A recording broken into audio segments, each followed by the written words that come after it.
Hey everybody, welcome to the second episode of the Trad Dad Gaming Network podcast. This one is not named Varanax Hates Doctor Who. This is Rant Doesn't Know What Doctor Who Is. So we're back on the Doctor Who theme where nobody knows what's actually going on. Varanax. I think I might have frozen. Varanax is frozen off screen. But yeah. So here we are. So welcome, Rant, to the podcast. Last week we had Selrin, which he stayed for the whole time, and apparently you're my co-host today because my co-host keeps logging off. Well, I definitely appreciate you guys having me on the podcast, and I will try to, meet the expectations that Box set for participating in this podcast. You are the most anticipated guest so far of 2021. Again, I would like to repeat, welcome to the second episode of the podcast. So we've got our most anticipated guest out of the way early. It's all downhill from here, everybody, so be prepared for that. Yep. So like I said, we're having Varanax having a little bit of issues here or there. No big deal. We'll figure it out. That's what happens when technology is involved with things. Oh man, you'd think that someone who's much more tech savvy than me could get his everything working. Yeah, seriously. Not saying you're not tech savvy, but oh, I'm not. Oh, Idaho, huh? Here. Oh, I don't have my cup with me. I have my sticker on my coffee cup now, so whenever I'm there, I always take a sip and I linger and I'm like, coffee, and then I put it down. So, but yeah. So, Rant, how are you? I'm doing really well, and I'm really happy with my gaming right now. Yeah. And I think the guild we're in World of Warcraft, I think we're doing really well on progressing. I think we've got a good team. I'm really happy to be with these guys and gals. When I say guys, it's both. Right. And that I like the way that people help each other out. Okay. Yeah. We definitely have an entertaining crew. Yeah, it is. We have and we are cross-platform these days. We literally play World of Warcraft on raid nights. It seems to be like our go-to move, at least for the last couple of weeks. We play we Among Us, where Rant has decided to become the silent killer and completely murk everybody in Among Us.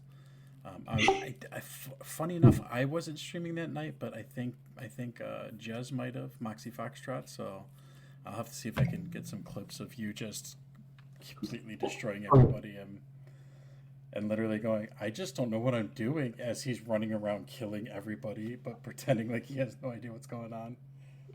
Well, I don't think Key's ever going to trust me again. And it's so funny. We were having so much fun with it. It was. And I just where I got the imposter right after that, I was just like, okay, I'm just going to go kill Key and teach him that he can't really trust me in this game.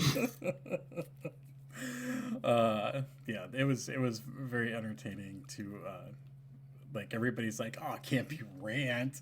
It can't be Rant. And then every single time they're like, nah, I think it's Trad. It wound up being Rant instead. Yeah. We had a couple imposter goes, which was entertaining, where we were both, me and you were imposter together. Sorry, I think he's posting something in the Discord, but it okay. Nope, never mind. I just didn't want to bring it up because then everything would be up on screen. Yeah, I understand. So, we ask everybody the hard questions here on the TDGN podcast. Yes, I have to say it slowly because it doesn't roll off my tongue yet. So, how did you start gaming, Rant? Tell me about Pong. I am an older gamer, and that I'll be 58 here in a couple weeks, and I started gaming with board games as a kid, and that And then one of my friends got Pong. This is probably like in 79, somewhere, 78 time frame. And then, the arcades started coming out. So there was Pac-Man and that. And then when I got into high school, I started playing a game called Squad Leader and that. And it was kind of like a board game, a World War II board game with all these squads that you had, and you went up against your friend and that. And that was really fun and exciting. And then when I graduated from high school, I went directly into the Army. And in the Army, my friends introduced me to gosh darn, what's the name of that game? It's slipping my brain. Everybody said Dungeons and Dragons. Oh, D&D. Yeah. And yeah, D&D. So like for 4 years, because I was in the Army for 4 years. 4 years. That's what we did. Every weekend, we'd start Friday night and we would leave Sunday. And I would just go through like 2 cases of Pepsi all the time to stay awake. But we were like the ultimate geeks. Oh yeah, those were fun back in the day when I played with my high school friends. It was exactly that. You pushed day-long sessions, multiple days. Yeah. And then you just had to suck it up. Come Monday morning, you felt sick as can be because you did nothing but keep a sugar high going for 4 days straight, and got maybe a couple hours sleep the whole weekend. I was very fortunate there. I don't have any memories of really it being challenging on Monday, because I think we'd stop Sunday morning and then I'd go right back and go to sleep for like 14 hours straight. Yeah. See, I was a little bit on the younger side then. I was 16, 17, so I would try to push it. We wouldn't like quit until like 4 or 5 o'clock on Sunday, and then by the time you get home and you got all your chores to do, so yeah, by the time Monday rolled around, you were feeling like about 10 pounds of sausage in a 5-pound bag, so it felt like trash. So, all right. So you said that your friend got the original Pong. Now, this is a legitimate question. This is a lack of knowledge on my part. Like on Atari, or like one of the like standalone console isn't the right word. Console. Yeah. So it was a console game. Okay. In that, and sort of like the console games nowadays. It was probably about the size. I got an Xbox One. It was probably roughly about that, maybe a little bit taller in that, and it had a joystick in that, 2 joysticks with wired, and you would sit there and then Pong, you're going up and down. And so that was the only games that it ran, though. Like it wasn't like it was like a console like we know nowadays. It was just it was just Pong on it. In that, I don't recall playing any other games, but shortly after he got that, then we got an arcade in our town, and we went and just spent all our quarters on Pac-Man. See, I worked at 2 doors down from an arcade when I was growing up in high school. I worked at Radio Shack, so I know everything about all the foreign batteries and little bits of wire you ever needed. But 2 doors down from me was an arcade, and I think I spent probably as much time as I was supposed to be working at that arcade at the same time, because I got to be friends with the one guy. But when the arcade was there, they had a whole entire section. Like, I didn't have a computer growing up. Yeah, I'm not super old here, but I didn't have a computer growing up because my mom didn't trust them. So, like, the first time I saw a computer was at a friend's house, and then after that, it was, and the only time I ever got to play on one was when I was at this arcade. They had a bank of computers for LAN parties, and I would sit there and play, CS, the original Counter-Strike, not CS:GO, but the original Counter-Strike, and just kind of like, I played way too much video games there, ate too much candy because the guy just let me behind the counter to steal all the candy. Yeah, I understand. But I'm trying to get my app to connect so I can check up on Varinex, but that's not even connecting now. So, so you said Dungeons and Dragons. Yeah, so I did Dungeons and Dragons when I was in the Army. When I got out of the Army, I went to college. And this is in the mid to late 80s, early 90s. And I bought a 286 laptop, not laptop, but a computer. And I started playing the Gold Box games, the Dungeons and Dragons Gold Box games, and that, and really fell in love with those because I was, I played Dungeons and Dragons. Right. And then after that, I got Doom. And love Doom. I spent hours on Doom. And during the time when they were talking about, hey, these computer games, they're affecting kids. They're going to grow up, killer, and all that. Yeah, well, then they come out with nightmares. So I was like, oh, maybe there is something to it. Well, and then they came out with Doom, and everybody's like, "Oh my God, it's demonic and all this stuff." The guy who invented Doom was a Christian and saw it as taking out the demons as part of the faith, and everything was good with it. So he pushed back heavy on people that were like, "Oh, Doom is gonna make kids want to run around with chainsaws and cut up their parents and all that fun stuff." Yeah. So I remember one night watching the 700 Club, and so this is in late 80s and early 90s, and they brought in a guy to defend Dungeons and Dragons.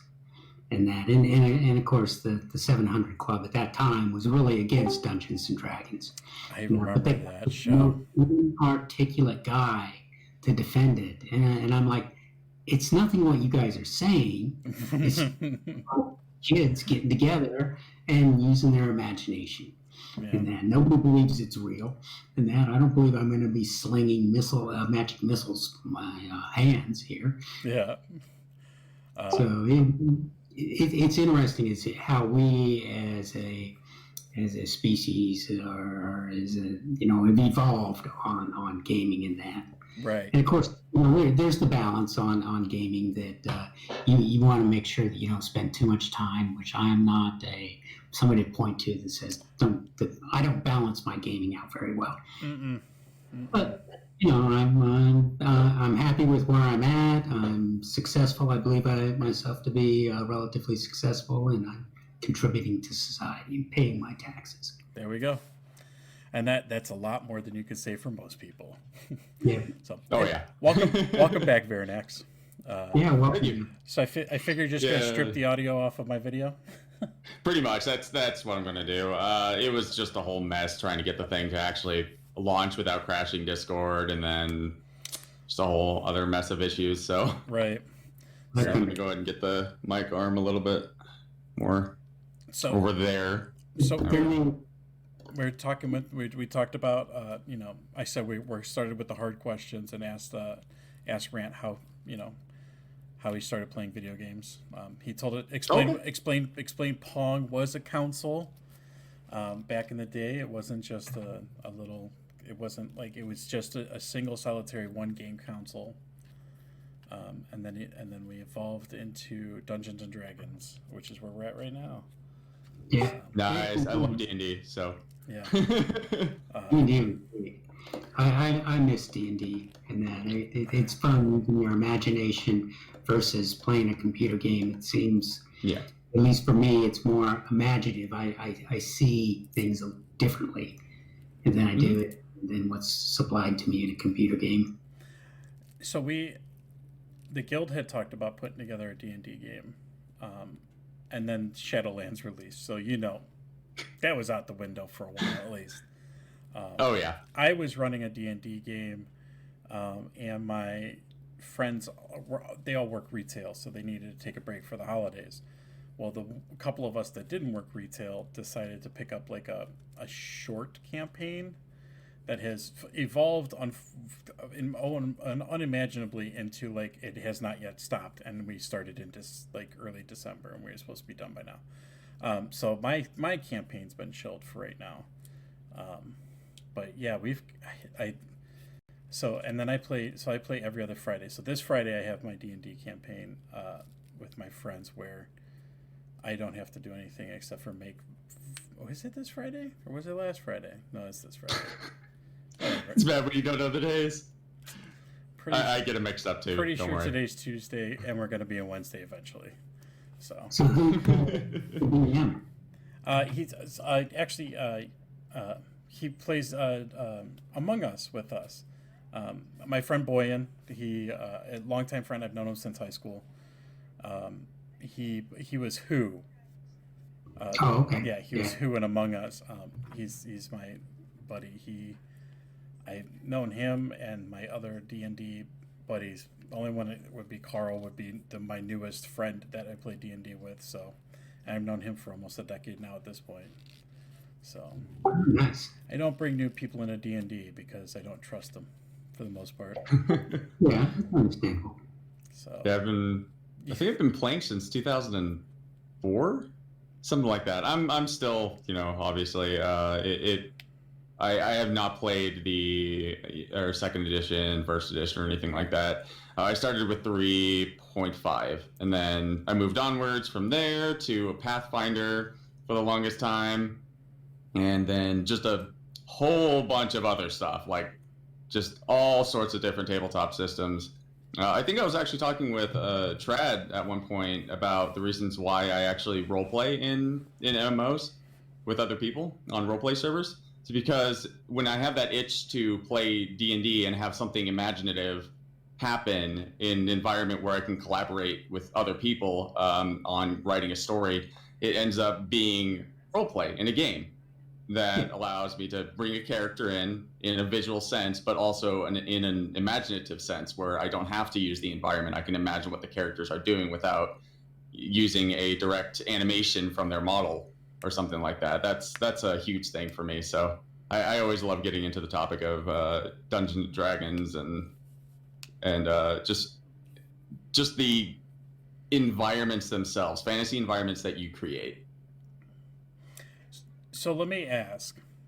We can go around the table here. Does everybody remember their first D&D character? Yes. Oh boy. Because your first is like your first. Mm-hmm. You don't forget your first. Oh man. So I'll tell you because mine's a quick story. So I started playing D&D in high school. You think about it for next. Let's see if we can remember what your first character is. I started playing in high school. We just played in study hall and at lunch. So we were like those dorks that brought out the books and stuff at lunch, and everybody's sitting there making fun of us. And we started with D&D. It was 3.0, I believe. So it was either 2 or 3.0, and I can't remember. Anyways, it took months to put these characters together because the system was so bogged down with minute little boop boop boop things that you have to put in a place. It was crazy. So we get into it where finally, after months of putting everything together, I've decided I'm playing a wizard, and I have 4 health points, 4 HP on a wizard.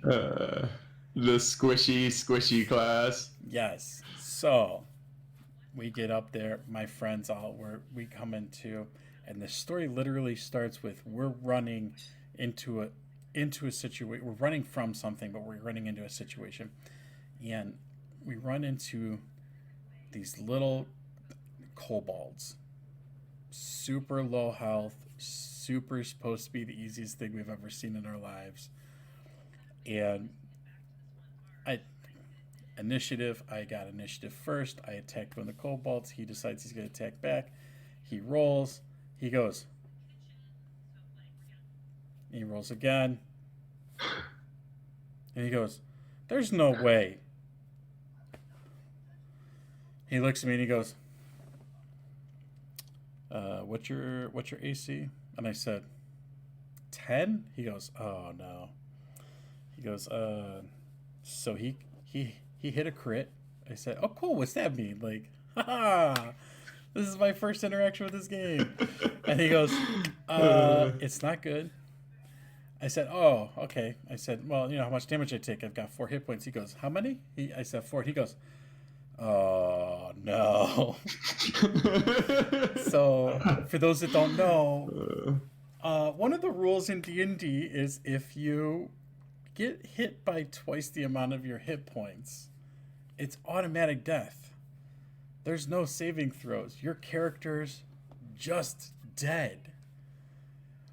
I got hit for 15 hit points when my character had 4 available, and he describes the scenario as this. He goes, you run up and you cast probably Magic Missile, because that's the only spell I thought in my head I knew.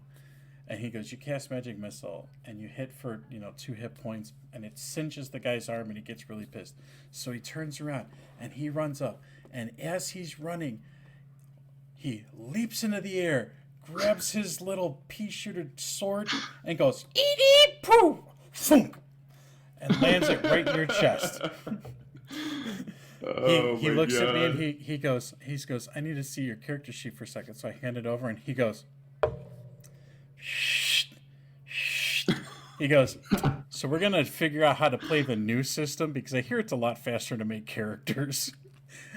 The next day, he had a full set of 3.5 books, and we played 3.5 until, well, we played 4 for a minute, but 4 sucked. So now we're in 5e. But yeah, so that was my introduction with D&D. It lasted 4. I always think it took so long to make characters, but it was probably only a couple weeks. Yeah, because we only played for like a half hour, a couple days a week. But yeah, then, in my head, I just thought it took forever. And then it lasted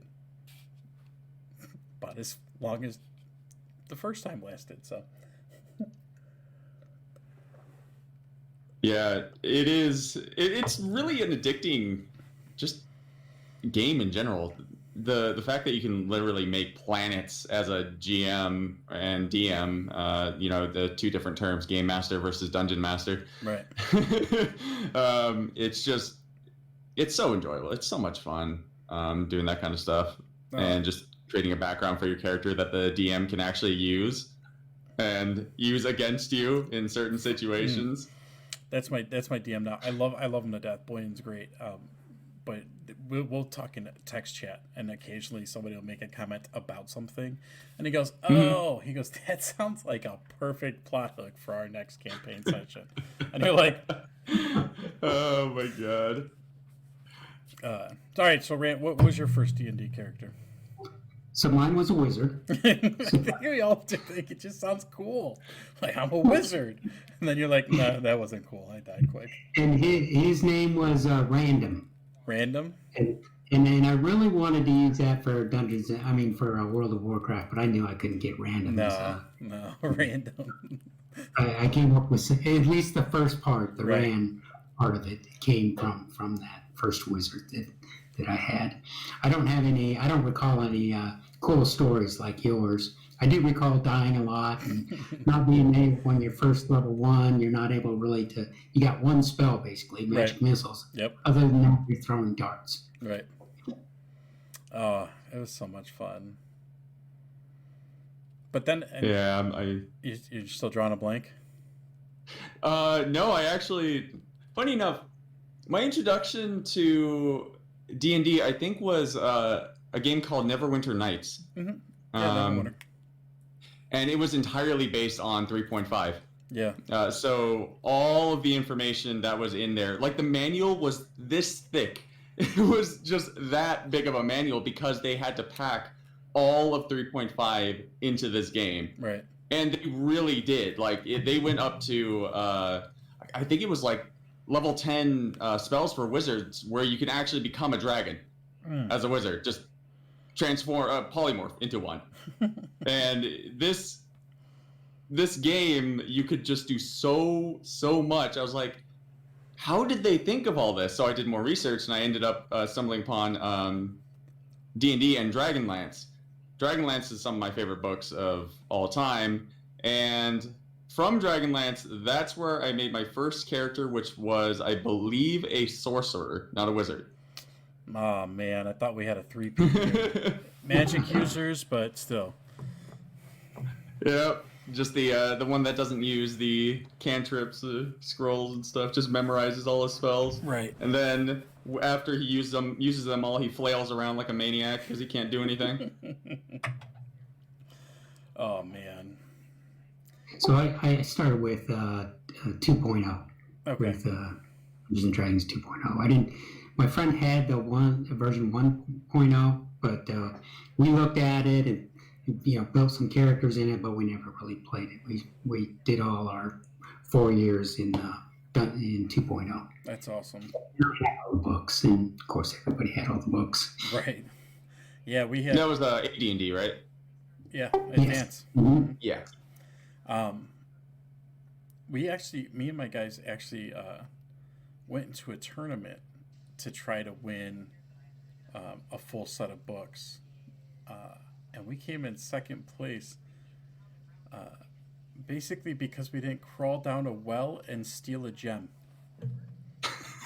We had no idea it was there.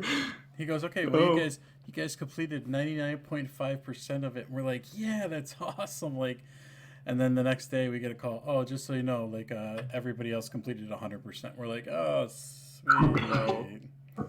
So yeah, there was like pre-made characters and everything. It was fun. It was very entertaining. It was to see like league rules and see how things have to be done by like official standards.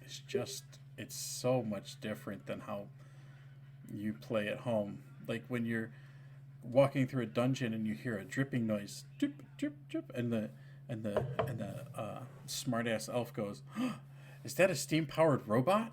And the DM pulls out a book and goes,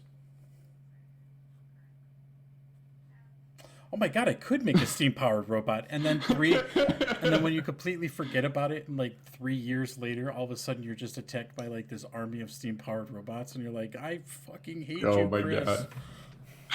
Yeah. So, rule number one was God. never give the DM ideas.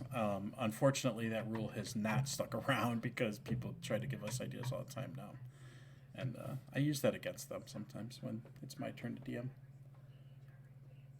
Yeah, I haven't DM'd a game in I don't even know how long. It's been a while. That's fun. Oh yeah. Yeah. The last game I actually. Oh, what was that, Rant? Sorry. Oh, I'm sorry. I was going to say that I DM'd once, and I decided, nah, I don't really want to. I was thinking, linearly, that everybody's going to do it this way, the way that I mapped out the dungeon or the adventure. Uh-huh. They didn't want to do it that way, and I was like, I didn't prepare well enough for.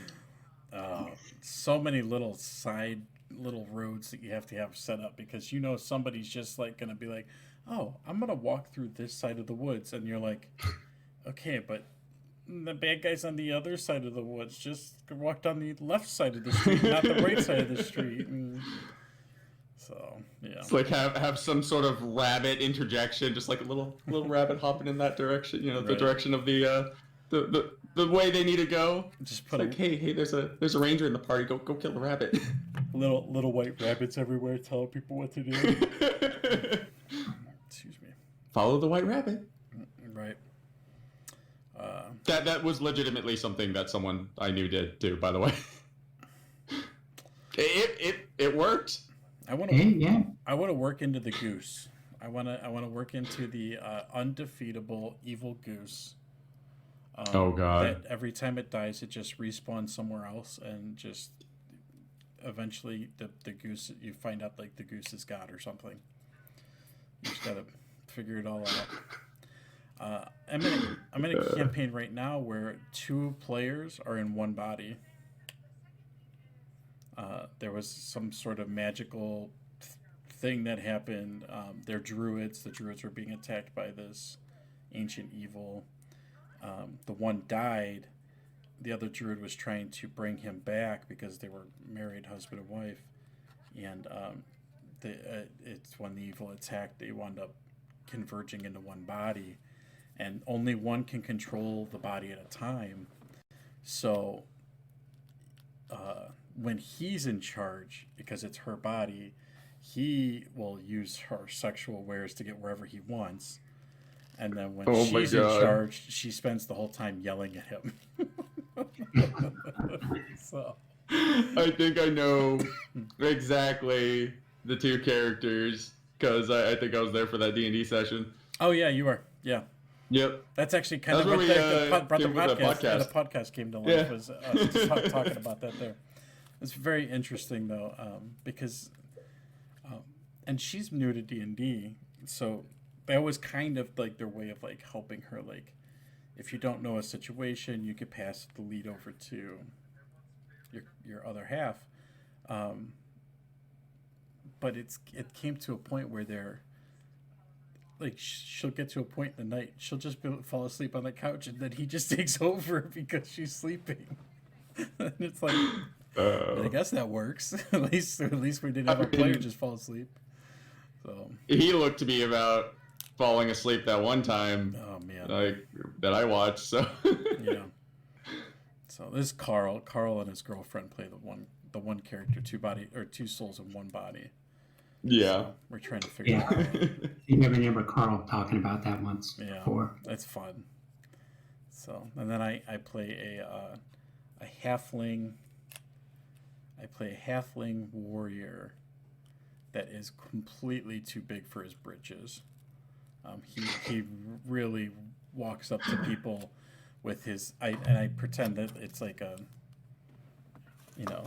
this is his weapon and shield. And he walks up to people and he's like... His name is Kneecapper. Because he only comes up to your knee because he's less than 2 feet tall. And somehow he is currently controlling a fire elemental as part of his repertoire. The DM let me do it because I thought about it in a fun way. We came up to this. The fire elemental was chained to a hearth, and I figured out that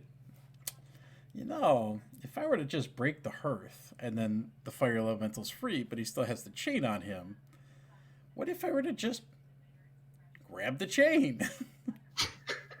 And the DM looks at me and he goes, "Oh, that's great." He goes, "Roll for it." And I said, "Done." And I think I rolled like a 19 or something.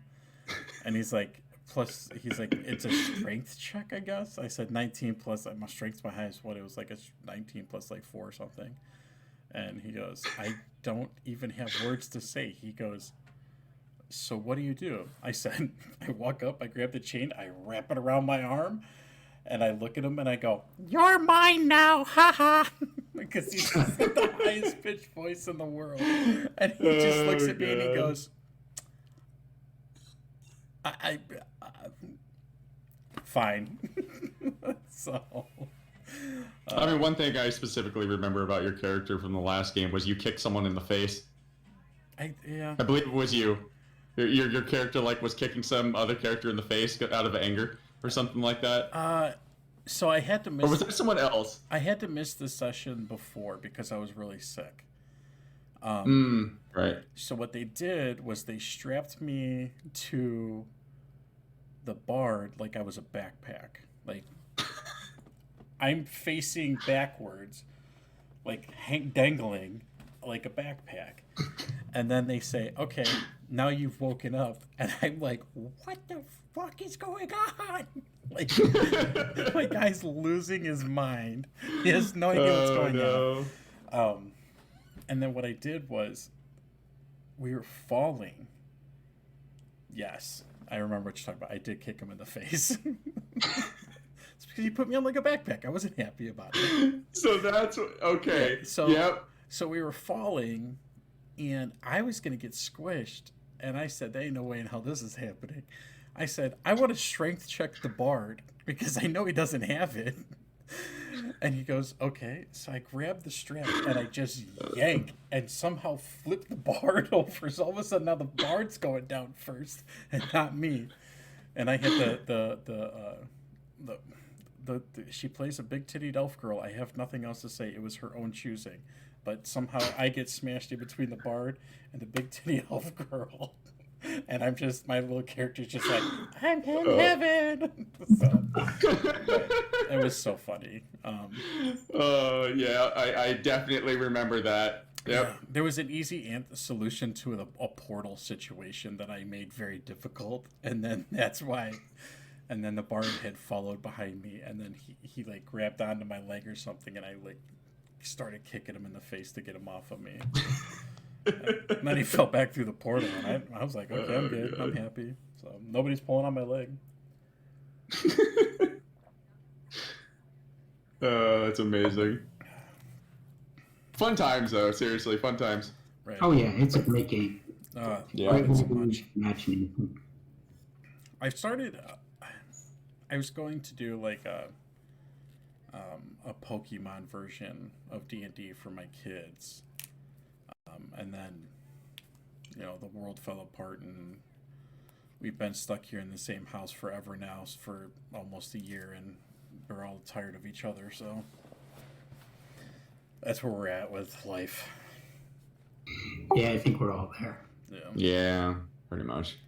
So, but I mean, generally, I do my work at home. Usually, just it's 3D modeling, texturing, and everything like that. So it's not like I really went out before, but still, it's like even a couch potato and someone who just literally sits at the computer all day, every day, I can't. Hey, man, it does great after a long time. It does. right. And you know, like way back when, and I was like, oh yeah, I'd totally be in heaven if I could just sit around like, all the time doing nothing, playing games, et cetera, and it's like I'm losing my mind. Right. That's exactly it. I hear you. So, but So the other thing, if we want to switch gears here a little bit, that Sure. I wanted Sure. to talk about or mention was, so I found out about World of Warcraft. I knew about Warcraft. I played Warcraft, but when World of Warcraft came out, one of my coworkers told me about it. And this is in 2005, and he goes, yeah, Alan, and he's explaining to me, because I didn't really know about MMOs at that time. And he's explaining it to me, and he goes, yeah, you don't want to get involved in this because it's addictive. And that was 2005, and I'm still trying to understand what he's, trying to process what he was trying to get at. You've been playing for 15 years, and I don't understand where the addiction part. Where's that No. kick in at? I don't understand.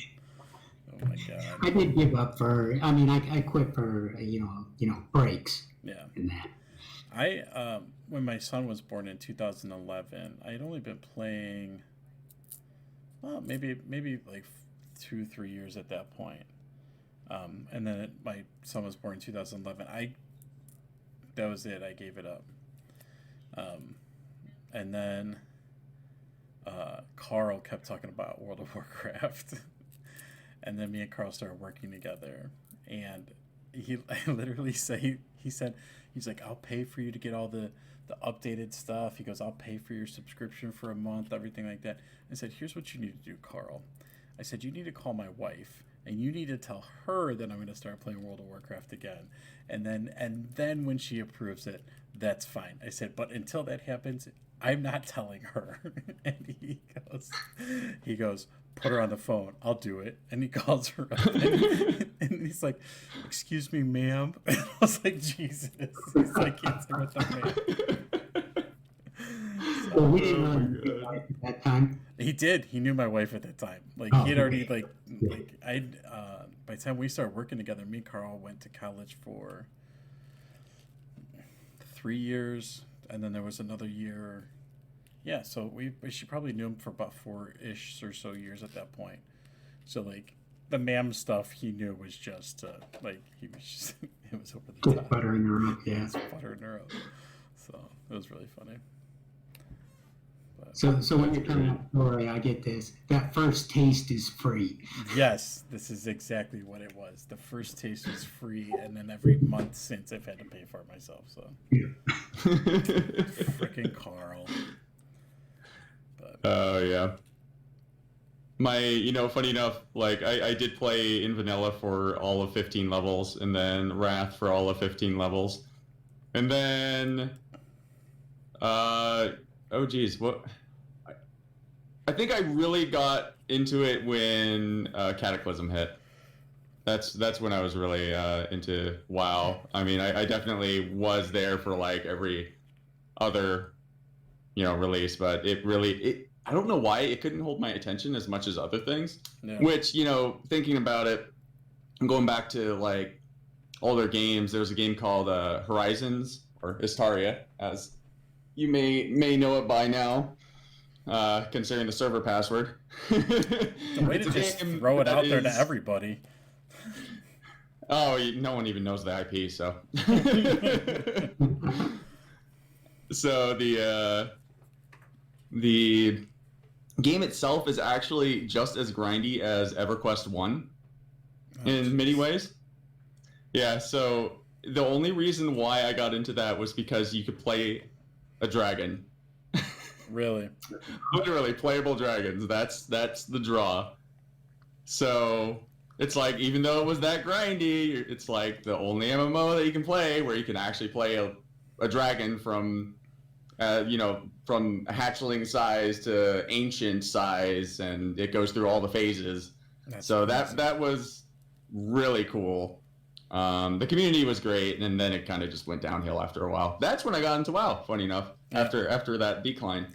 I had a similar thing, different game, but once the community that I was involved with had split. Mm-hmm.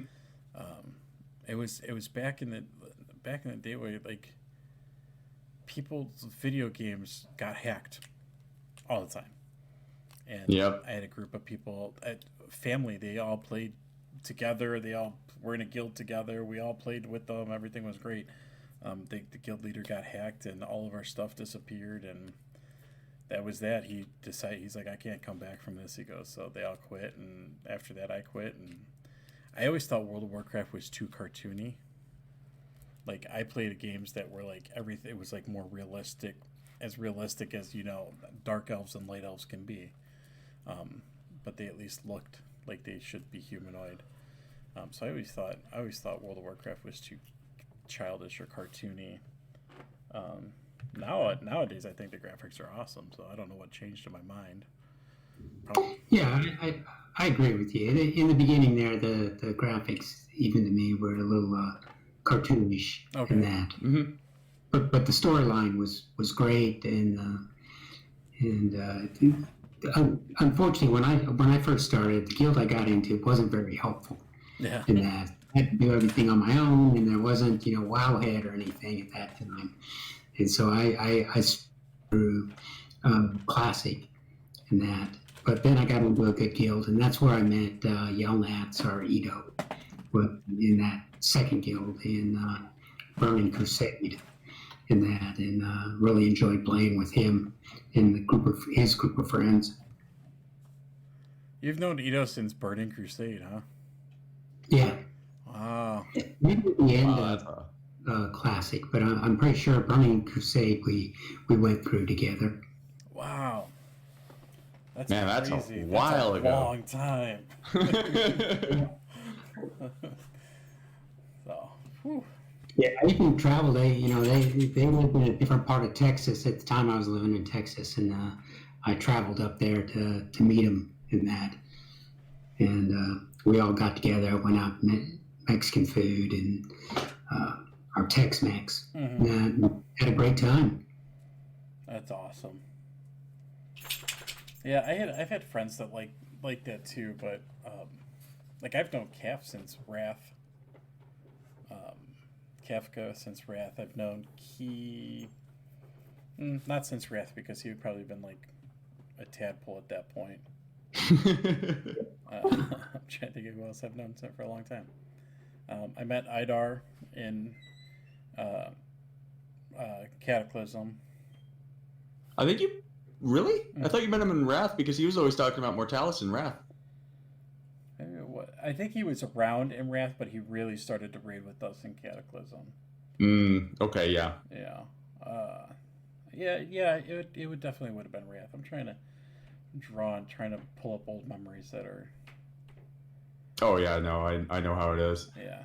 I only know this is because like he always spoke about it and how Soath was the tank that never spoke. Oh my god.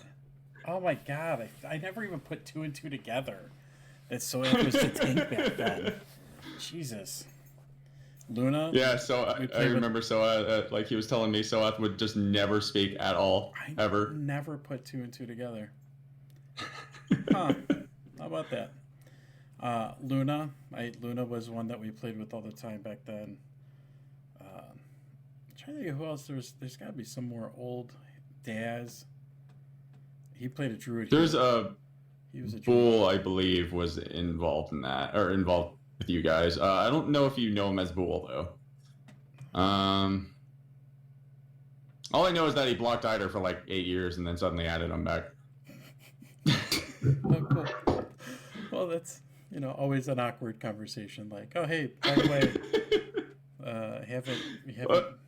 haven't talked in 8 years, but hey, welcome back. According to Eider, it was like completely random. He had no idea why he was blocked, and then suddenly, I think Eider found him on Facebook and just sent him a message, and then they started talking from there. Oh my god. What do you mean? But yeah, from what I know, he was in the old Mortalis as well. I just don't know his character name. Yeah. Yeah, I remember we used to have so many good times back then. We had it was leadership by council, which was always entertaining because it took at least a month to get things done. And then one of my old friends, Olthrak, he's still in our Discord, but normally just pops in to yell about sports and how bad the Jets are. But he's a good friend of mine. I've known him for since everybody else. He was his brother-in-law was one of the founding members. His brother-in-law Bray, Olthrak, and another guy named Jalapeno Peppers. They were the 4 founding members of Mortalis 1. But it wound up just being the 3 of us leading for a long time. But yeah, and then when I came back, because like I said, I left in 2011, right at the end, I came back. I reached out to them and said, hey, are you guys running the guild still? They said no. I said, is there any way I can get it so that I could, revitalize Mortalis? And Bray, who was the official owner of it, said he didn't want to. I said, that's fine. So I started Mortalis 2 because on our server, obviously, Mortalis was taken. And then we switched to Illidan, and my dumbass never thought to check and see if Mortalis 1 was available. So now we're still Mortalis 2. Because that's okay. Because that was a brain fart on my part, because even Carl goes, hey, did you even think about trying Mortalis to see if we can keep, update the guild name? And I said, nope, no, I did not. Yeah, you could probably contact support about it. I probably could, but at this point, it's just we're Mortalis 2.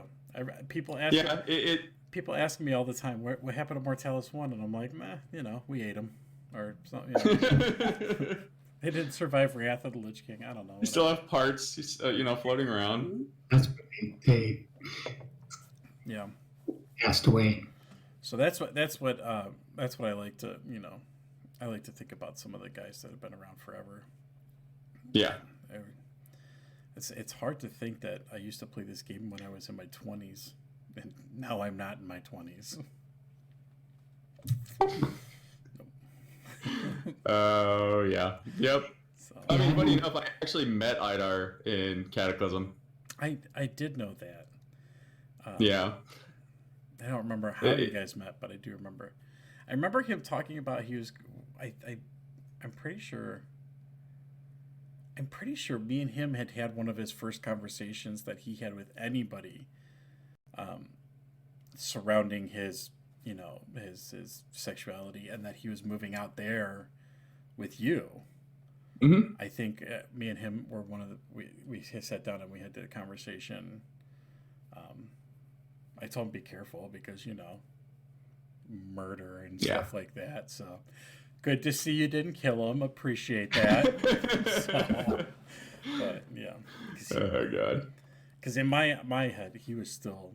I mean, he still was a young kid when we were having these conversations. So. Oh yeah, no, like he was 20, I believe. I went over there. I actually, for his 21st birthday, I bought him his first bottle of alcohol, which was Grey Goose. Okay, thank God. I thought you were gonna say like Fireball or something, and I was gonna have to end the stream just on. Like I can't. No. Yeah, it was Grey Goose, and it was great because I was all the way from California. So when I went over to Michigan and visited, the Kroger's over there, they had to pull out a booklet and check every single page for every single ID to verify my California ID. So they had me sit in a room, wait there with Grey Goose in my hand, while I'm like, am I in trouble? Right. Oh my God. That's it was hilarious. Yeah. But yeah, because California IDs are so unique. Right. I could actually show mine's expired, so it doesn't even matter. Yeah, but the number may be still. Yeah, I'm gonna block the number and showing it. He's like, and this is my address if anybody wants to send me mail. There we go. So yeah, like California ID. If you can see it, I need to hold that at a different angle. Hold on. Yeah, I've seen them before. Yeah. There we go. Yeah. Good Lord. My mugshot. You look like a child. Yeah, this was years ago. Oh my God. This was well, it actually wasn't too long ago. He's like, why do I look like a child? Oh no, 2011. Oh, yeah. So yeah. Yeah, so 10 years ago. That's the reason. Well, I mean, I even have an older one from Washington, actually. I can block the numbers on that. Where's the numbers? I don't even know where it is on this one. This is the game we do. There we go. Even younger. Oh my God. Jesus Christ. So this is what I always look like. I just look like me. Ain't nothing changed, man. And it it feels weird. Oh wait, no, I have something even older. Okay. This one's from ready for this one? Yeah. Oh Jesus, let's do it. It's really faded, but.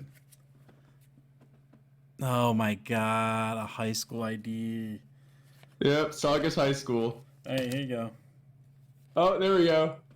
Hey. Yep, see, I don't change. I look exactly the same. I've looked the same since I was a small child. So. Oh my God. Yeah. I love how we're just showing our ID pictures as part of our podcast. Yeah, it's like some of the most the pictures nobody ever wants to show off. Here we are, like, hey guys, look at my picture. This is going on a podcast. So. Oh God. But it's hilarious. Push to talk. Because everyone's gonna look at this like, oh my God, they really don't care. Push to talk, Rant. He's like, yeah. He told me I was gonna have to remind him at least a couple times tonight. So I've lived in 2 of those states. I like to say I was conceived in Idaho, born in California, got out as fast as I could at the age of 4. So I was in Santa Monica. And then I lived up in, when I was in the Army, I was stationed in Tacoma, Washington at Fort Lewis. There's. I love Washington State. Oh, it is. It's oh great my God! I was stationed at Bremerton. No, I was on a Navy base. Hold on, it's oh my God! I'm gonna draw a blank.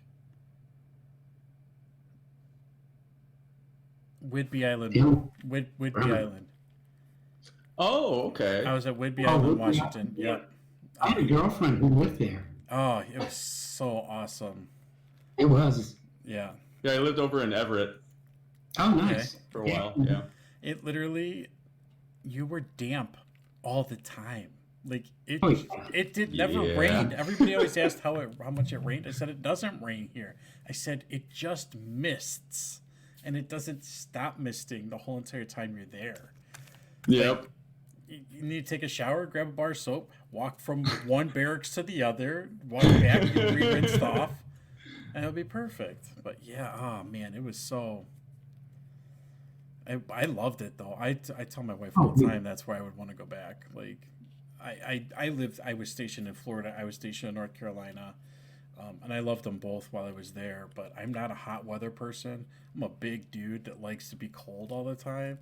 So send me back to Washington. I enjoyed my life there. It was great. So Over where I live, it's like a mixture between Washington and California. Like it literally, on one side it looks like California, on the other side it's just a bunch of trees that looks like Washington. Oh, wow. oh, that'd be amazing. So it's though. I would love that. It is pretty awesome when it snows, especially like the entire valley gets covered in just this blanket of snow. You got all these trees on one side, just this big rolling mountain that has like barely any trees on it, just coated with snow.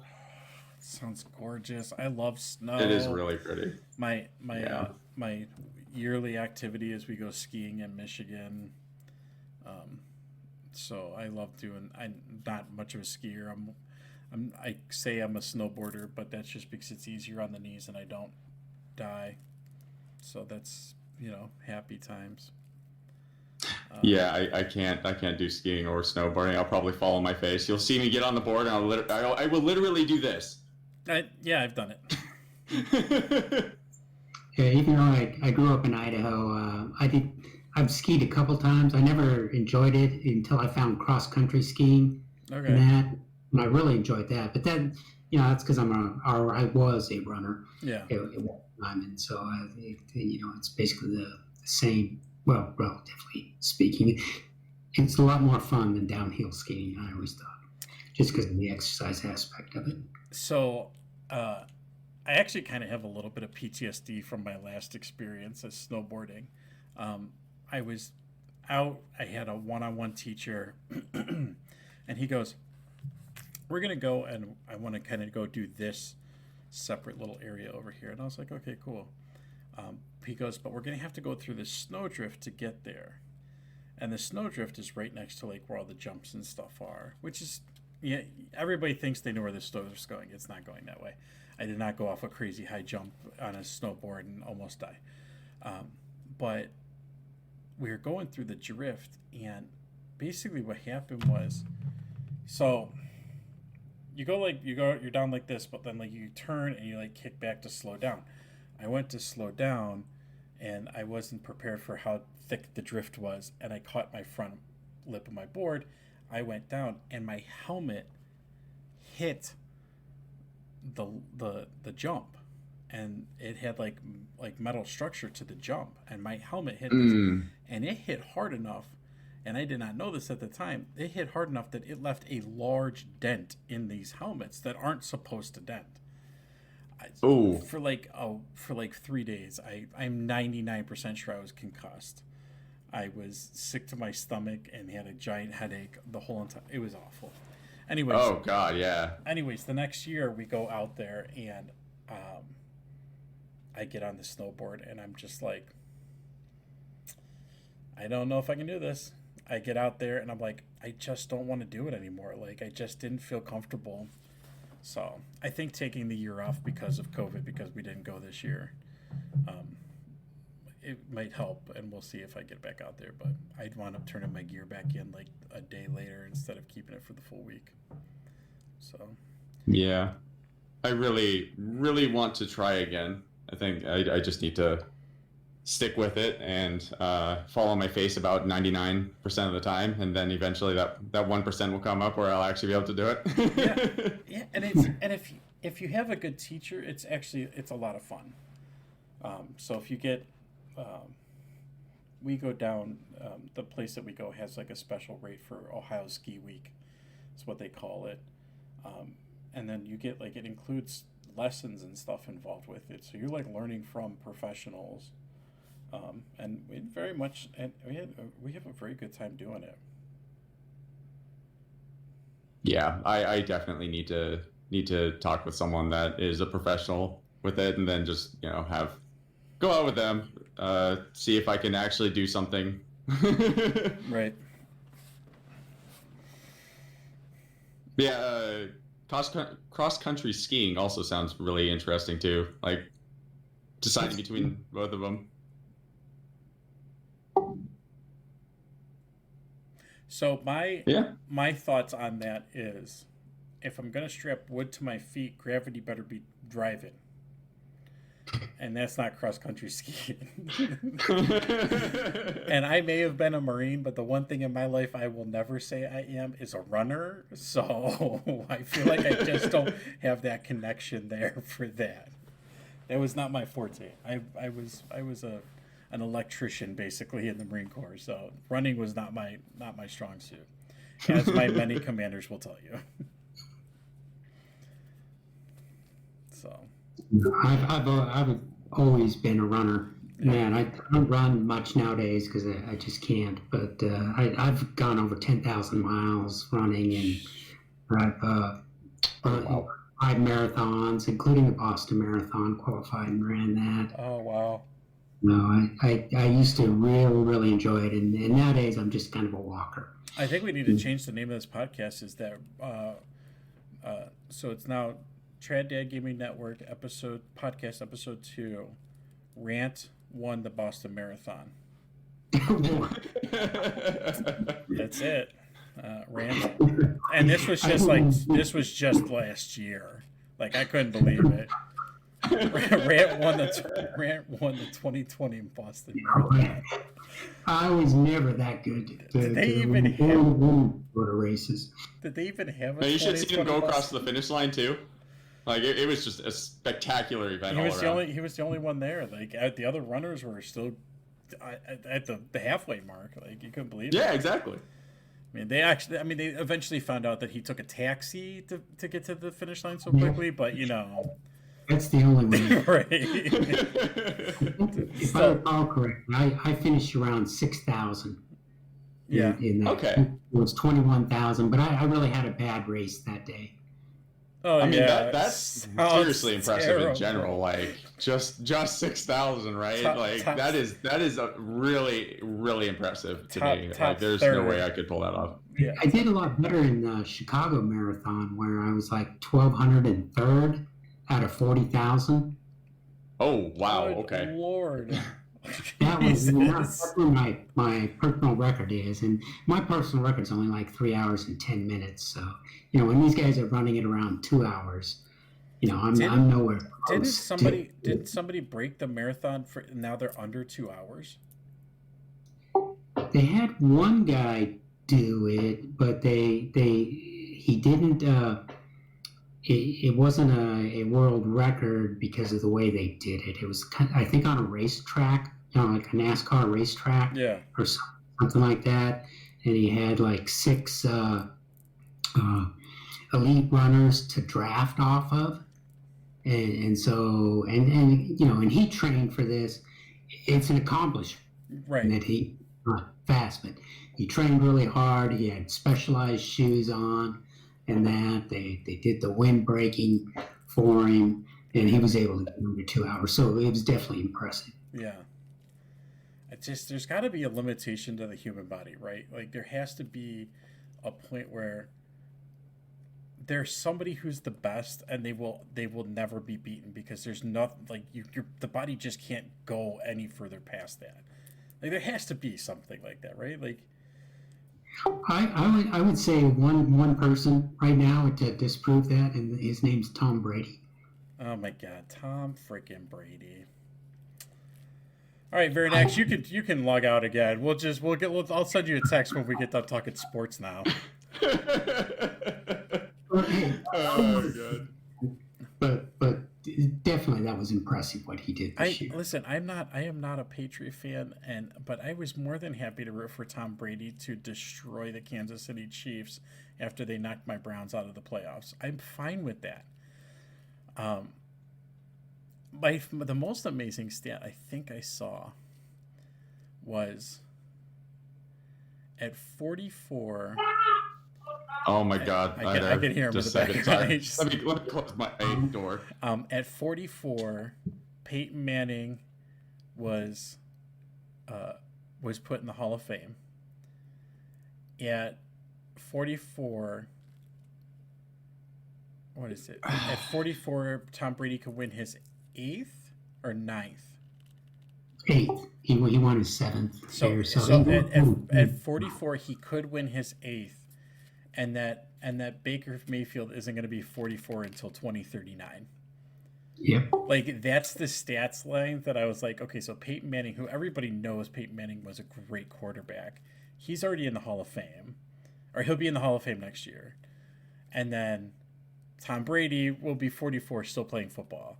And then one of the most up-and-coming quarterbacks in the NFL is, everybody looks to as Baker Mayfield because of his antics and how vocal he is. So everybody at least knows Baker. Will not be 44 until 2039, which is so far away. But if he's still playing for the Browns in 2039, I'm good. Like, I'm happy. Let's go all day. Means that something went right. So, and Cleveland's already said they'll put up a statue of him every single time he wins a Super Bowl, and we know he likes things that have his name on it. So, hopefully he just gets them rolling. The current record's what, 10, right? Or what do the Patriots have? How many Super Bowls do they have? 6. Oh, that's right. Have 6. That's right, because Tom Brady has more Super Bowl wins than any NFL team. Got it. I remembered that stat too. So 6. I mean, Baker, he could put up 7 easy. The Browns have never been to the Super Bowl, and he could put up 7. You got to name a team. And all we needed was a secondary. To be fair, like you've got 2 of the most prolific wide receivers in the league. You've got 2 of the most prolific running backs in the league. An offensive line that scored through the roof. A defensive line that will literally maul anybody. And then you had a secondary. I mean, they didn't do bad. Towards the end of the season, they weren't bad, but I mean, then you have a secondary, but you have Denzel Ward on that secondary, though. That boy. Well, Cowboys fan, I'm not going to say anything. We could probably change from football. He's like, and over. So, hey, man, dude, that injury, Dak, I watched that. It was so bad. My heart wrenched for him. So, yeah. I like Dak Prescott. I think he's a good QB, and he seems like an overall nice person. I agree with you. I like him. I want him to be a Cowboy. I just don't think he's worth the money he wants right now. Well, if he wins the Super Bowl, he can have the money. Right. That's my thing is if they win Super Bowls, back up the Brinks truck, we'll just unload. But but and then you got, Elliott screwed you guys. Yes. He made such a big stink, got that huge payday for a running back, and then he's almost. Well, he didn't have an offensive line. I'll give him that this year. He didn't have an offensive line. Okay, but how many times can you make that excuse? Well, he's done really good until this year. Yeah. And he had a down year, and if they get their offensive line put together and that, he better start, being one of those top 3 running backs in the league. Yeah, he better be. I didn't be honest. I kind of feel bad for Nick Chubb. I feel like everybody loves the combo of Chubb and Hunt, which in Cleveland we call it a chunt. It's literally, we call them the chunt. But if we have both of them, there's no way that Nick Chubb's ever going to have Derrick Henry numbers, because he's got Hunt that's going to take the fourth quarter from him almost every single game, because you play him for three quarters, and then you put in Kareem Hunt, who's completely fresh-legged and does little dances through defense and scores touchdowns from ridiculously long away when you're like, there's no way nobody can get that far. But all right, we're off of sports. All right, Varanax, you can come back. Varanax, if you're there. What? Totally fine. I'll just let you guys have your moment, you know.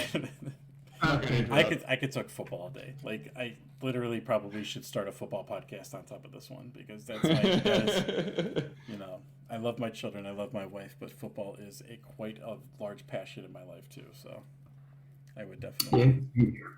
I could talk sports ball all day. So getting back to gaming. Gaming. What else do I have on gaming? The other thing that I could have mentioned earlier, especially when we're talking about geeky things, is when we were in high school, and that was I played chess all the time. And that me and a friend, we'd be in math class, and you had those grids on the school desks. After we got done with our schoolwork and that, because we were both pretty good at math, and that we'd sit there and play chess, and just with a pencil, and that, and we'd play chess at lunch, because I didn't know about D&D back there. And I grew up in a really small town of 3,000 people, and in Idaho, and so a bunch of potato farms and that. But the old farmers would get together at the co-op on Thursday evenings, and I'd go play chess with them and that. So I was really big into doing that, and I wasn't really considered a geek in my school, I think, because I was fortunate that my mom worked for one of the athletes' fathers, and so that athlete, AB, was his name. He was always nice to me, and then I wrestled, and I was on the cross country team, so I kind of mixed both worlds in there. But I was really into chess at that time, but now I couldn't play chess at all. I watched the Netflix show. Queen's Gambit. Yeah, Queen's Gambit, and really enjoyed that. I used to play chess, like, very, very casually, but with friends and stuff like that. And I recently, we had that board game simulator that we were playing through Steam, and one of the things on was one of those things on there was chess, and they wiped the board with me. After that, I had to leave because I was embarrassed by myself. So. Yeah, that's yeah. No, I completely understand that, because I am absolutely terrible at both chess and math. Like, well, I mean, when it comes to math, funny enough, there's something called dyscalculia. If you ever heard of it, it's essentially how do you relate this to? Say dyslexia. So dyscalculia, dyslexia. So it's essentially a dyslexic process with numbers, and the logical process therein. So I am unable to process complex numbers, both on paper and in my head. So it ends up where I jumble things together a lot, because I overthink it over and over and over again, and then one formula will get mixed with another formula, will get mixed with another one, and I'm already trying to distribute numbers across in a certain way, so it all just intermingles and becomes a complete mess. And this is exactly how it is for me with chess, where I will overcomplicate it by thinking, okay, they're going to do this or this or this or this or this or this. I'm going to do this and this and this and this, but I can only do this one turn, and they do the complete opposite thing of what I'm like planning for the future. I'm like, well, now I've got to redo my whole plan. Yep. And then I repeat that too. I do a lot of I will continue that mistake no matter how many times I try and refocus myself. It just in graphic design, you don't have like logic rules in that are challenging. No, really not at all. It's almost entirely like I mean, there are certain things that can be complicated. Like for texturing, you have to do a certain complex web of nodes that generate a random texture that is supposed to relate to, like, say, a ground. And it's all artistic and visual, though. So I always see a visual result of what I'm doing. Even if I make a mistake, I always have a reference to go off of. You do have to follow certain rules, certain guidelines within the, game industry in general. Like, you have to keep certain, like, say a model is too high detailed, you have to scale it back because the game engine is not going to be rendering just that one model. It's going to be rendering the entire environment. So it's like you do have to follow these rules, but these rules are always visual, and you always get visual cues. Whereas in numbers, it's like like when you're solving something, you always have an end goal, but that end goal can be drastically different if you misplace a single number or miscalculate something in the process, and there is never the end result in your face like there is with, like, a texture, because that texture is already set up. It's already on the side. You're just adjusting everything in between to get the final result. Yeah, I see what you. Thanks for explaining that to me. Oh yeah, absolutely. What do you mean? Because being an engineer, I understand the math a little bit more, and I'm able to work through the problems, and I can kind of good judge whether that problem's correct or not. Just because I'm able to process it, whereas I think I would have a more challenge doing what you're doing graphically, because I've never tried it, and it's not something that has interested me that much. Yeah, totally. I mean, it's definitely like two different worlds in a way. Oddly enough, I actually was going for my computer science degree before I found out that I had dyscalculia. Okay. The biggest difference, though, was that I viewed programming as an art form. So I didn't view it as a logical process. I viewed it as something that I'm creating. I'm literally creating something from nothing. I'm creating it from ones and zeros, just binary. And it will eventually develop into doing something that I made. And that's how mentally I processed that, which was not the way exactly I should have gone about it. But I was just so stuck on that path because it was just so enjoyable to see certain things just basically come to life as I viewed it back then. Yeah, I understand that. I'm the other way. I'm just the logical. I got those logical steps and follow those steps, and hopefully come out to the right outcome. Yeah, no, I definitely have a lot of envy for that too. I'm like, oh man, I wish I could do that. But that's really cool. That's really awesome that you're able to do it and apply it in a way that you really enjoy it. At least I hope that you really enjoy it. We hope you like your job. Hope you do more. But I think that that's one of the things about diversity. In that is it's not just diversity in what. Oh, push to talk. Yep, you're cut out. Rant, can you hear us? Oh, push to. Oh, push to talk. Yeah. I hope I was, So basically, I was talking about diversity and in the way that we think in that, and so here's a good case of where we both come at problems at a different angle, in that, and we found jobs that we really enjoy, that we can do well and contribute to society. Yeah. Exactly. I'm a social worker.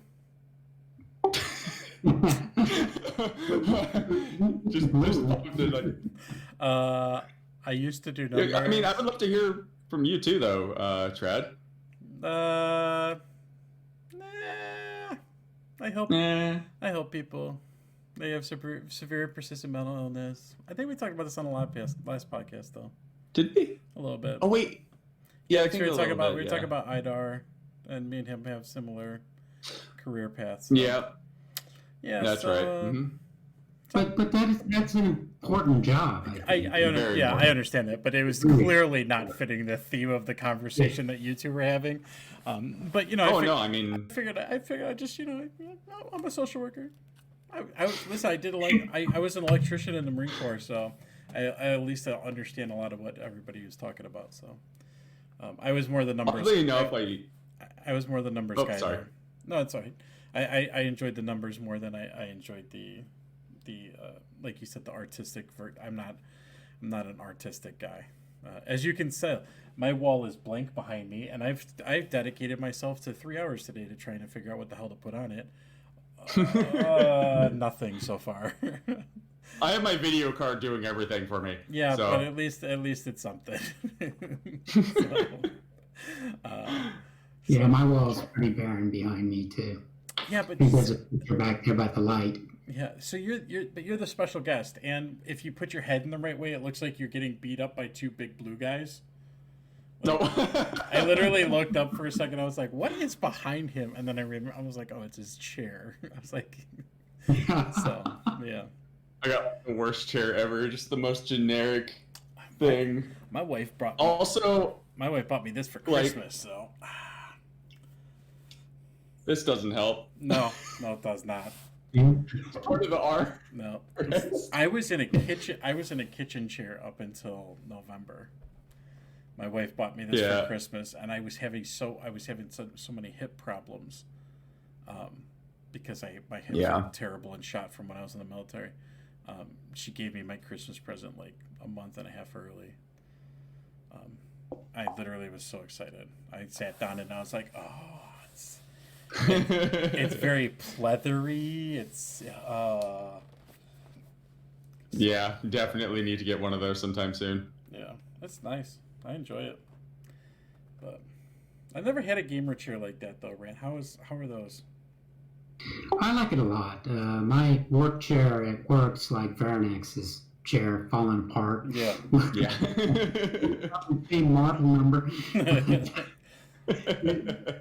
Here, I like the lumbar support. It helps me out, and I think it was a good investment. Right. Yeah. I was definitely looking at looking at a few online recently, funny enough, just because I feel like I am really in need of like some sort of upgrade that will actually last for a while, because this one's just not doing it, and my back is just destroying me these days. We had to get a completely new bed because I was just like in agony at one point. Yeah. I mean, memory foam mattress. you gotta get, I mean, especially for like guys like us that are in our chairs so much, like you have to have something that supports the body, it supports the bones, supports. You can't have your arms falling off. It's like your physical arms or your chair arms. Either way, they can't be falling off. Like neither of those things are a good thing. So yeah, Go ahead. I do a lot of stretching for my back. First thing when I get up in the morning, because my back will hurt from just sleeping in the bed, and the first thing I do is I get up and I go through a stretching routine to stretch out my back, and same thing before I go to bed. I stretch out my back and work on my core a little bit to kind of strengthen the muscles in that, because I do like sitting in this chair in front of the computer playing computer games. Yeah, I really need to do that more. I was just going to say, so I just got, like, Rant just basically showed us both up. I just sit in my chair and then complain while my back hurts. So exactly. That's it. That's how I roll. I didn't start doing that till I hit 50. So you guys have a while. Yeah, I still got over 10 years to complain about my back. I did to do something about it. I still got over 10 years to complain. We're good. I got almost 20. 19. I was gonna say, don't be trying to throw that almost 20 stuff at me. Psh. If your number starts with the 3, buddy, you're getting there. Yep, definitely. My wife goes, definitely getting there. My wife goes, wow, I'm gonna be 36 this year, and then me and her are exactly 9 months apart, like literally almost to the day. And then she looks at me and she goes, you're going to be 37. I said, I've been telling you we're on the wrong side of 35 for the last couple of years now. Like, you don't listen. And she's like, oh my God. She goes, okay, but you're gonna be 37. I said, yes, I know. Like, I understand this. She's like, that's what Einar does to me, by the way. yes, he's Constantly. He's younger than you by like a few years, right? Yeah, it's like by 4, I think. Yeah. Total. Like, I'm like, she's like, you're gonna be 37. I'm like, and you're gonna be 36, but yeah, 36 isn't as bad as 37. And I'm like, it's 9 months. And she goes, it doesn't matter.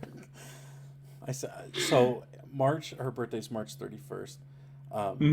March 31st until my birthday, June 25th, I get to just rag on her that we're the same age. Because that's the only 3 months. What? Sorry for interrupting at all, but your birthday is only a few days after mine. Really? Yeah, June 22nd. Oh, nice. It's my buddy, my birthday, and then my brother-in-law's birthday are almost all exactly 1 month from each other. Like, almost to the day. Like 1 month from each other. So that's actually, it actually gets really interesting because we all just, and then we never remember whose birthday's when. So we just say happy birthday on all 3 of them just to make sure we count everybody. So, but yeah. That's awesome. So sorry for interrupting. I didn't mean to. No, that's fine. So for that 3 month period of time, I get to rag on my wife that we're the same age. And then my birthday hits. And then for 9 months, she gets to rag on me how old I am. So, but yeah. Just switches back and forth. It does. I get 3 months, she gets 9. Typical relationship split. So. Yeah, I do the same thing. I had a really good, my best friend, I guess you call him that. He's like 6 months older than I am, so I always give him a hard time on his birthday. So, ask him how it is. Does it hurt more? Oh my God. I'm gonna give Einar so much shit when he hits 30. God, it's so weird that he's kind of getting close to 30. Yeah, he's getting close. Jesus. Like I said, it's really weird reminiscing about these people that I've known for as long as I've known them for at this point. So. Oh, yeah. Like, it's just strange to me that I was the one who bought him his first bottle of alcohol. Yeah, right. We did, or like, the fact that when I quit video games in 2011, my son now plays more video games than I do, like, because he's 9, and like I have a 9-year-old, like I have a kid that's almost double digits. Ugh, well, I got a teenager. Time flies, man. Turn 13. Yeah. Whew. All right, so this is this section is sponsored by AARP. Not a sponsor. all of us are just sitting here talking about, wow, we're old. Next week we're trying to get gold the denture glue. What is that? Something dent, right? Yeah. Oh, I know what you're talking about too. If we could, but we're all so old we can't think of what it's called. Fix-it-dent, guys! It's Fix-it-dent. Yeah. So okay, so I was on the right track. Yeah, we're gonna fix it. We're gonna fix it and forget it. Oh God. Oh my God. Jesus. How do we know that is the question? I haven't had ads on my computer in right. How long? I don't watch regular TV. Where did the ad slogan come from? Yeah, where did Fix It at? I don't know. Why do I know this? Oh God. It's like existential crisis mode. Right. My favorite so Rant, you know Dante, right? Yes. So Dante's having his second child next week. And they made a suggestion that we should have a podcast where it's just the dad's podcast. I said, well, Vernex is my co-host. and Jess is like, I love Jess to death, but she's like going off on like almost like a tangent of sorts, where she's about the jazz that I know. Yes, this is the same. Where she starts talking about how, well, you could Vernex could still be there in case he ever wants to adopt, and like, it was just so much information. I honestly, because this was at the end of my stream, I actually muted Discord, wrapped up my stream, closed down my stream so that my stream was completely shut down, turned Discord, unmuted Discord, and it was still going. She was still talking about it. So, anyways, Rant, I want to know your opinion. Do you think it would be funny to have Vernex in a all dads podcast episode where we talk? Listen, it'll be 6 months from now when Dante's able to take a sleep for the first time. Period. No, I actually think he'd be great in it. I mean, he's got a dad, right? Right. No, and that's the relationship there. Even if it wasn't dad, a guardian or something. Right. I don't think you have to narrow it down to just people who had kids. I just thought it was the funniest thing of how you should have a dad podcast. I said, well, Vernex is my co-host. And she goes, and what? He's never going to adopt children? I was like... She brings up a point. I don't disagree. You're right. But it was just really funny to me. Like, it's a Jez thing. It really is a Jez thing. Right. Even though I've only been in the guild for what, how long has it been, actually? It's like 2 months. Yeah, maybe a couple months. Month? Maybe, yeah, something like that. Yeah, it's I already know Jez. Oh, it had to have been at least a couple months at this point. It feels like a couple months. Yeah. Didn't we join in December? You know what? Sure. It was December. When did the game come out? It was December, wasn't it? Or yeah.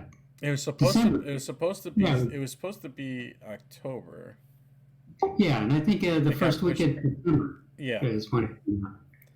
God, has it not been 2 months yet? Because you guys didn't join. So. Because you guys didn't join right away. Yeah, So, we were. Huh. Wow, a lot has changed in less than 2 months. It really has. we've become Twitch partners. We started we went from just the Trad Dam Gaming to Trad Dam Gaming Network, and now we're trying to bring on more content creators. We've had 2 podcast episodes. What the hell? Yeah.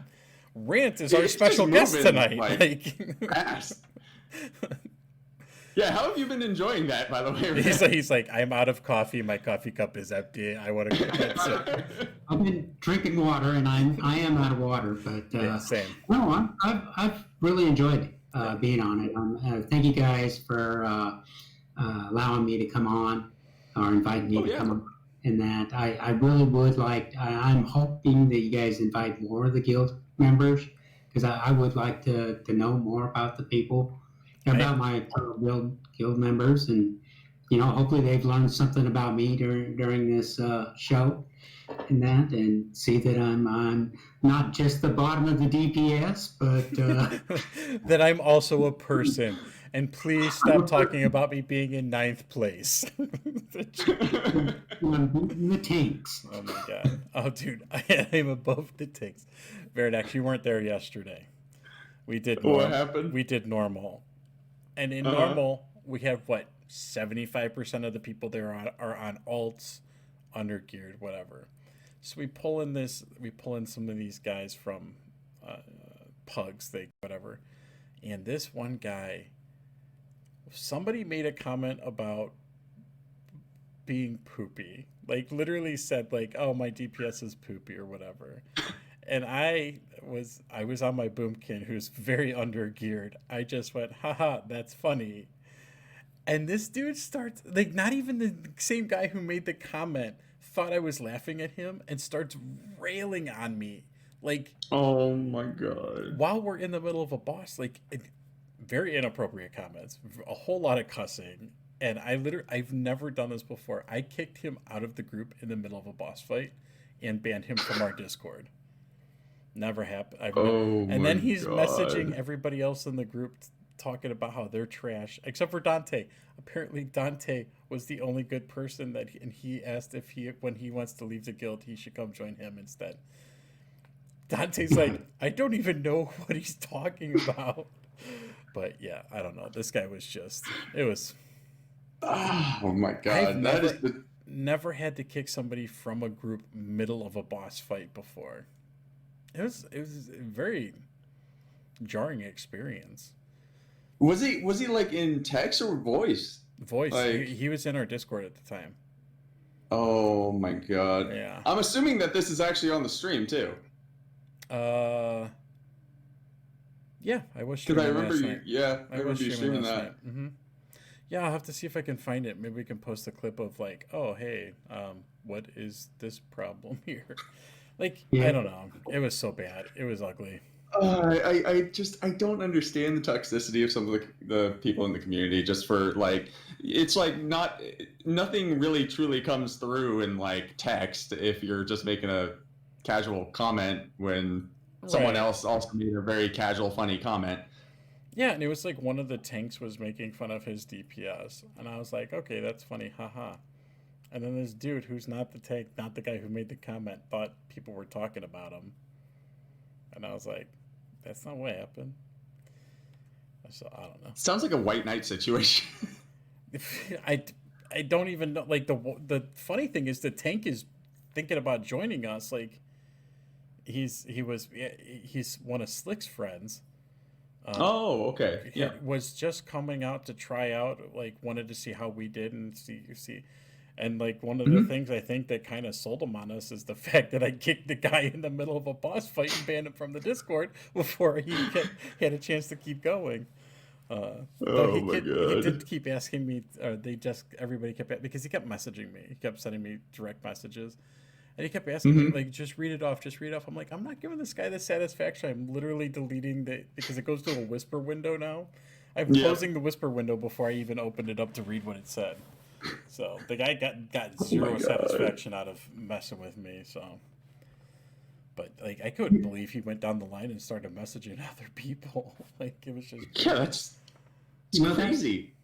That's one of the things I really like about Mortalis, in that is I don't see the guild drama that I've seen in other guilds that I've belonged to, and I think we all respect each other, and that we have fun, and that which is really important when you're doing these bosses over and over again. right. And that to try to down them and that, and I do really respect that, and I do respect all my guild mates because of that, because we don't have that drama where somebody's going to take something wrong and start going off. We have, have meticulously weeded out the problems in the past. It's not always been like this. We actually put a new rule in place where husbands and wives could not be in the same guild together. Because we have had numerous groupings of like that where it just went bad, and it goes bad very quickly. So, and thankfully we have, thankfully it seems like we flow enough that me, Carl, Cell, and Ito don't have to step up and actually be officers. We're just kind of there, and if problems arise, then we would step in. But and people ask us to make decisions on like if we're extending raid lockout. I don't know. I mean, what do you guys want to do? Like that's where we're at. You know, we basically hold a position in name only at this point because the guild doesn't need us to be anything more than what we are. So Yeah, and I think that's great that you've got that core team there that's doing. You don't have everybody making those decisions. So, for example, when you came to me and asked me, "Hey, do you mind switching over to Arcane for a little while? Try it out. It might be a little easier to do, and you might be able to bump up your DPS and that." And I took the feedback well, or at least I believe I did, and I switched over and I did Arcane for 2 weeks, and I really worked on it. I read up on it. I tried to get my rotation down, and I couldn't get my DPS up any higher than I was doing with the Fire Mage, and I was like, Right. I love Fire Mage, and I swapped back. Right. And I'm going to be honest with you. I was very impressed on how well you've taken criticism, because there are so many people in the past that if I would have said, "Hey, there was somebody in the guild not too long ago that I said, "Hey, would you consider switching this talent so that we can have this ability during this fight?" And they left. That was it. I didn't see them anymore. I don't know. They might still be in the guild, but they haven't logged on since that questioning. So it's always a crapshoot when you ask somebody like, "Hey, I think you're right. It's a lot on the person too. I'm comfortable with, hey, I want to be a team player. Yeah. And I'm trying to help the team achieve the goals, because the only way we're going to get the final boss here is if we all do our part. Right. And so I don't mind changing up on my skills on that and giving it a shot. Well, and I think that's a mentality of, you played back when, if you didn't have a group working together, you couldn't have like 3 or 4 people carry everybody else. Where nowadays, if you had, like, say you have a 5-man mythic, you can very easily take in one person that doesn't have to do anything, because you can 4-man it. But you come from like the gaming, like back in, you said vanilla and Burning Crusade and stuff like that, where that wasn't a possibility, because if you had one person in a 40-man raid not doing their job, it was a wipe, and 39 other people were angry. So, I take that mentality. Go ahead. No, I was just gonna mention, like, well, go ahead and finish your thought, because it's kind of relating to the previous topic. So I was my thought was, I read led when we had 25 mans back in, when 25 mans, it was 25 or 10s, like there was none of this flex rating stuff. So we had, we had to have that same mentality back then, where you can have like maybe 1 or 2 people kind of not necessarily doing their best, but you couldn't have people just not doing anything. Like, it got to the point where Wrath of Lich King 25-man hard mode, yes, that was probably one of my crowning achievements back from Lich King, was everybody had to live like the whole fight, because if you didn't, you wiped. Like, it was, and one person died, and this was back before B-Res was readily available. If you used your B-Res on the wrong person, it was a wipe, and you just had to reset it. And then you would sit there for like 6 hours a day doing it 3 days a week. So I have that same mentality, where like the group needs to get stronger, not just the individual.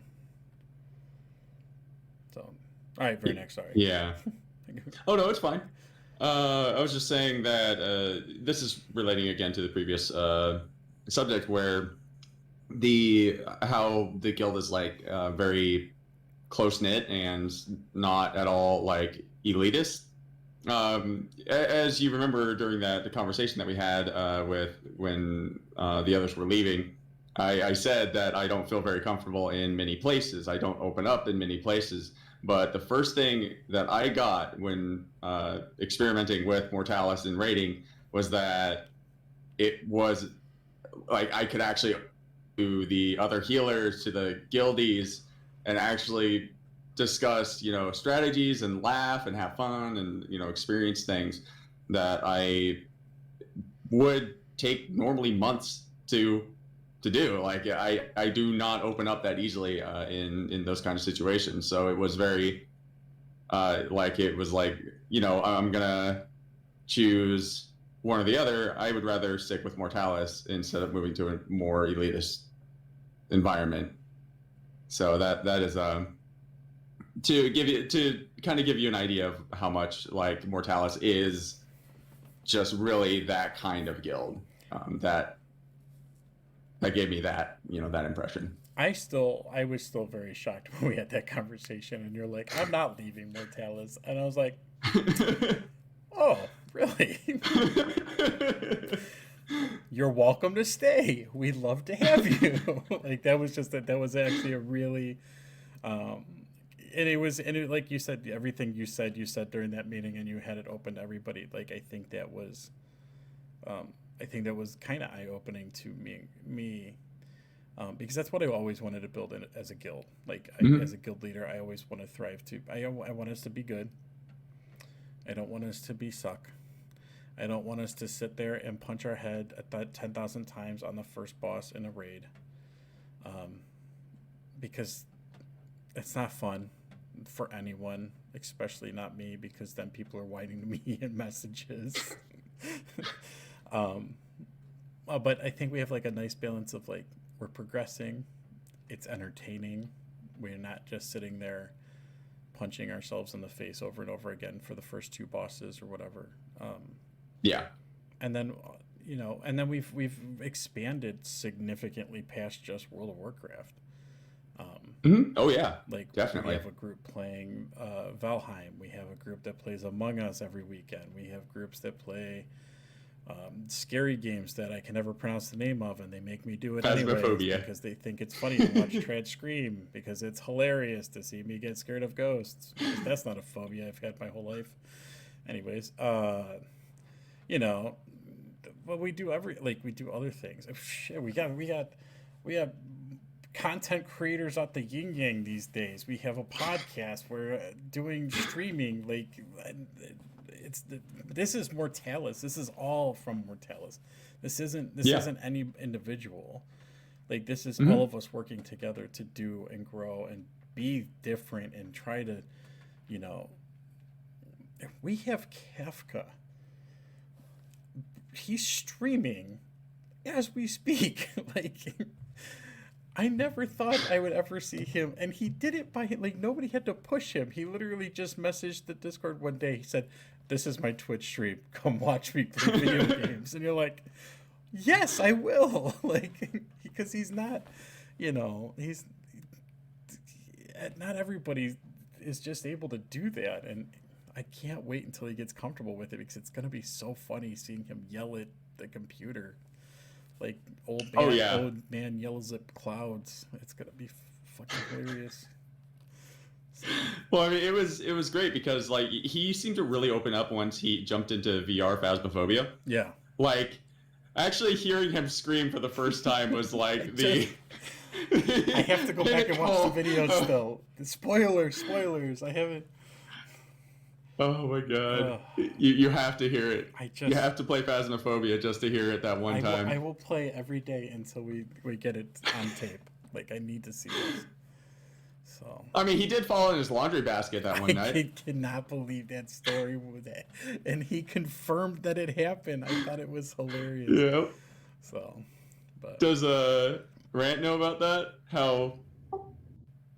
I would be one of those people screaming like a little girl. No, yeah, that's good. No, I'm good. Well, like I don't play. So Kafka fell in a laundry basket while playing. So he played on. He plays on VR. Oh yeah, I remember you telling me that about that. Or maybe it was that other episode. Yeah, it's possible. I'm still sad that my first ever time I died in that game, my stream had glitched out because I didn't realize I needed. I needed to start the game before I started the stream. So like the first time, I'm like literally watching this thing come at me, and I'm like, I have nowhere to go, and I'm sitting there like, don't kill me, and then I died, and I'm like, that's at least gonna be funny for the stream, and then I pull it up, and it's completely a blank. I was like, oh no. So now you just have to see it in VR. Oh yeah, well I don't. You have a VR headset? Yeah, I play Phasmophobia in VR, so it's I actually have it like right in my face. Like there's no way you can remove the headset or anything. That sounds. And it feels like it's actually real. So every single time you move your hand will move in game. So you're actually grabbing doors like this. You have to actually grab the door and pull it open. It sounds like video games with extra steps. I'm just saying. It is so much fun though. Like actually seeing the ghost in your face. Oh, sounds so It is amazing. It really is. So I had mentioned earlier when I was playing Doom and I was getting nightmares. I shouldn't call them nightmares. I was just waking up at night thinking about it. Right. And that it Mm-hmm. had the same thing with the VR headset and that where you'd be waking up in the middle of the night, maybe not a nightmare like, but you wake up thinking about it. Oh yeah, no, like a lot of the things that I start really doing frequently, especially lately with streaming, but I'll get into that in a second. I did have an experience with where I had a dream about Skyrim VR of all things, because I was just nonstop playing Skyrim in VR. I just got so addicted, and then I woke up thinking exactly just about it being in Skyrim. Like it really does capture you like that. It pulls you in that much. I have questions. How do you shout? Do you literally have to like? You can. There's a mod for that. That would be so much fun. Okay, see. There's actually Now you got I me think hooked. it's Speak as a Dragonborn, where it will literally like it will display the text prompts on your screen. Yeah. You have to read them out. You can't select them in this mod. So if you're in VR, you look at the text, you actually say that text, and the NPCs will respond to you. Oh my god, that's amazing. Yeah, I'm so excited. it's really cool. So yeah, anyways, I don't have VR. That's why you can't ever catch me doing ghosties with VR. Sorry. Oh, so sad. It's like I was talking about with the whole waking up thinking about something. Like lately, it's just been streams over and over. That's what's been going through my head. It's just like every single night. What can I do to improve? What can I do for this next video? And what can I work on that would be funny or catchy or something like that? And I love it. I actually really enjoy that, because I come up with the best ideas while I'm just like in that median state of waking up. Like state, yeah. Yeah. But so I'm gonna say it. I think this was a great second episode. We've clearly kept Rant up way past my bedtime, so he's got to be just. Though he did get his nap today, I did not. So, but I think I got me 2 hours of sleep last night. So I just think this is a good place to stop. We had a lot of great conversations. Now we're talking about scary VR, and I'm about to go to bed. So that sounds great. But Rant, thank you for coming on, man. We really appreciate it. I know this was. Not inconvenience isn't the right word, but it definitely was. You had to work it into your schedule, and we know how busy you are, so we appreciate that. I definitely appreciate being invited in that. I look forward to your future podcasts in that, and if you ever want me back, I'll come back. Oh, awesome. Yeah, we would love to have you on again. We'll give you a cooking segment. Can you cook? Microwave? Oh, cool. No. No, listen, that's gamer cooking 101 is how to use the microwave right. So I've got an air fryer that I really, really enjoy using. My wife air fries everything from chicken nuggets to corn dogs these days. What did she put in there the other day? And I was like, "You air fried this?" And she goes, "Yeah." I'm not gonna remember. It was just the weirdest thing. But anyways, yeah. So I love to cook. That's why I was joking, like the cooking with me. I love to cook. I bake. I do all those fun things. So, but all right. So next week's podcast. So next week's podcast, we'll try to figure out another special guest, and if we can't, maybe we'll just be me and Veridax and no special guest next week. We'll have to see what happens. Yeah. So I mean, I'll go ahead and talk with people in the guild, see if we can get someone on. I was thinking maybe we can potentially get Kafka in here, get Kafka talking. Listen, the real question is, who wants to be the one that follows Rant? I think we may have killed the podcast. Like, this is it. This was episode 2, Endgame. It was good. Good.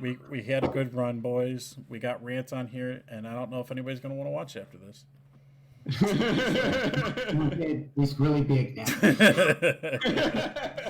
But I mean, that's what everyone was waiting for too. It's like you saw Literally. you saw all the people in chat or in the Mortalis server. It's like they would only watch so Cap long said as he they would have only watch. Rant on. Cap said he would only watch a 3-hour podcast with Rant on. I said, listen, it's only a 2-hour podcast. He said, yeah, but it's got to be multiple parts with Rant on it, right?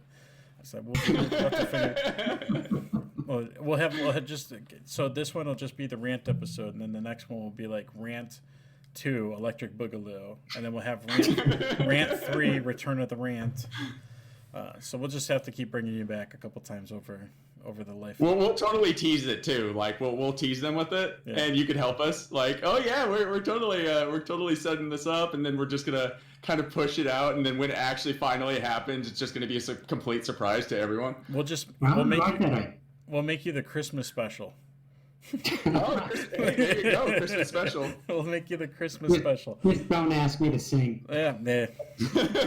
I can't sing worth to save a damn, so we're fine there.